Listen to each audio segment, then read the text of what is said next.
ગુજરાત તકનો પરિવાર થઈ ગયો છે હવે 10 લાખ સબસ્ક્રાઇબર્સનો. તમે બાકી રહી ગયા, અત્યારે જ સબસ્ક્રાઇબ કરો.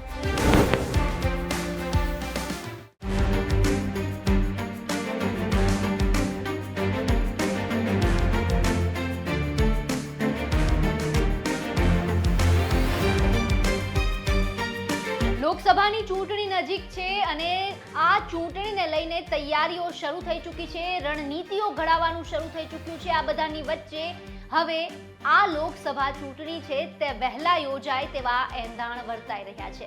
આવું શા માટે અમે કહી રહ્યા છીએ તે જાણો આ રિપોર્ટમાં. નમસ્કાર, હું નીલમ ખારેચા, આપ જોઈ રહ્યા છો ગુજરાત તક. 2024ની લોકસભાની ચૂંટણી માટેની ભારતીય ચૂંટણી પંચની તૈયારીઓ પૂરજોશમાં ચાલી રહી છે અને શક્ય છે કે મધ્ય માર્ચથી એપ્રિલ સુધીમાં મતદાન થાય. મે મહિનાના પ્રથમ સપ્તાહમાં નવી સરકાર સત્તારૂઢ પણ થઈ શકે. દિલ્હીના મુખ્ય ચૂંટણી અધિકારીએ તેમના હેઠળની 11 લોકસભા બેઠકની તૈયારીઓમાં ચૂંટણીની તારીખ 16 એપ્રિલ હોવાનો એક સર્ક્યુલર વાયરલ થયો અને તેના કારણે ચૂંટણીની તારીખો અંગેની અટકળો શરૂ થઈ. જો કે બાદમાં અધિકારીએ સત્તાવાર રીતે આ ચૂંટણીની તારીખ તૈયારીઓ માટે માત્ર એક સંદર્ભ હોવાની સ્પષ્ટતા કરી હતી. મહત્વનું છે કે 2019માં લોકસભાની ચૂંટણીઓ માટે મતદાન 11 એપ્રિલથી 19 મે વચ્ચે 7 તબક્કામાં યોજાયું હતું અને ચૂંટણીઓની તારીખ 10 માર્ચના જાહેર કરવામાં આવી હતી. જે સર્ક્યુલર વાયરલ થયું છે તેમાં જણાવાયા મુજબ લોકસભા 2024ની ચૂંટણીમાં આયોજન કરવા માટે શરૂઆત અને અંતિમ દિવસ ગણવા માટે પંચે સંભવિત રીતે 16/4/2024ની મતદાન તારીખ આપેલી છે. તારીખ 19 જાન્યુઆરીએ દિલ્હીની તમામ 11 બેઠકોના ચૂંટણી અધિકારીઓને લખેલો આ પત્ર જાહેર થતાં જ ચૂંટણીઓ જાહેર થઈ રહી છે તેવી વાતો વહેતી થઈ હતી. અધિકારીએ ચૂંટણી પ્રક્રિયા અને તેના આયોજન માટે ઇલેક્શન પ્લાનર એવો ઉલ્લેખ કર્યો હતો, પણ લોકોએ એવી ધારણા મૂકી કે માર્ચ અને એપ્રિલમાં ચૂંટણીઓ આવી રહી છે. મેસેજ વાયરલ થયા બાદ દિલ્હીના મુખ્ય ચૂંટણી અધિકારીએ સ્પષ્ટતા બહાર પાડી કે તારીખ માત્ર આયોજન કરવાનો એક સંદર્ભ જ છે. જો કે ચૂંટણીની તારીખ 2019 કરતાં વહેલી હશે તેવી વાત અને અટકળો છેલ્લા ઘણા સમયથી ચાલી રહી છે.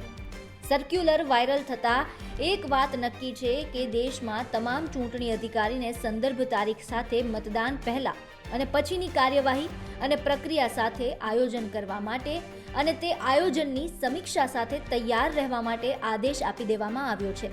એટલે કે ચૂંટણીની તૈયારીઓ અંતિમ તબક્કામાં છે. બીજું, રાજકીય રીતે પણ ભાજપ, કોંગ્રેસ અને અન્ય પક્ષો પોતાની રીતે સજ્જ થઈ રહ્યા છે. કોંગ્રેસ ભારત જોડો યાત્રા સાથે તેમજ વિપક્ષ સાથે ગઠબંધન સાથે, તો ભાજપ તેની નેશનલ કાઉન્સિલની બેઠક દિલ્હી ખાતે ફેબ્રુઆરીમાં યોજી રણનીતિ બનાવવા માટે સજ્જ થઈ રહી છે. સરકારે 31 જાન્યુઆરીથી 9 ફેબ્રુઆરી વચ્ચે સંસદના બજેટ સત્રની જાહેરાત કરી છે. આ સાથે જ આ સમયે ભાજપે ચૂંટણીની તૈયારીઓ અને તેને સંબંધિત બાબતોની રૂપરેખા તૈયાર કરવા માટે નવી દિલ્હી ખાતે નેશનલ કાઉન્સિલની બેઠક બોલાવી છે. આ બેઠકમાં રાજ્યની વિધાનસભાના ચૂંટાયેલા સભ્યો, સંસદીય દળના સભ્યો, કેન્દ્રીય અને પ્રદેશ ભાજપના પદાધિકારીઓ હાજર રહે તેવી શક્યતા છે.